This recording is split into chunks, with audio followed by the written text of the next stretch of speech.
Hey everyone, welcome back to our channel, Business Buffoons. My name is Ahmed, and I'm here to update you on our progress for our dropshipping journey.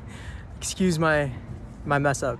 So, yesterday I posted 2 videos and I got 730 views on the TikTok I posted for my product, and for some reason I'm stuck at 0 views now for Instagram Reels. I don't know what's going on. I have no idea. I was consistently getting like 100 to 200 views per reel that I post, but now I'm just at 0. Maybe it's because of the captions I'm using. I don't know. I have to see, but it's been a trend for the past 2 videos. So honestly, I don't really know what's going on. But I do want to say thank you so much to the 4 people that followed our TikTok.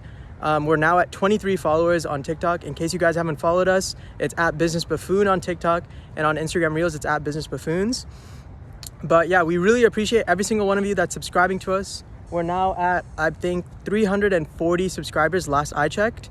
And Azim might say a different number because he's doing his update a little earlier than mine. So yeah, but we really appreciate everyone that subscribed to us, everyone that's followed us. And yeah, I'll see you guys in the next one. What's up, guys? Azim here from Business Buffoons. My update for the day is pretty simple. My TikTok got 657 views and my Instagram reel got 130. So what's interesting is I wanted to try doing no caption and no words on the screen of the video to see how it would perform. And my TikTok did worse and my Instagram reel did the best yet. So I think that's kind of interesting. I just wanted to do a little test right there, but I'll see you in the next one.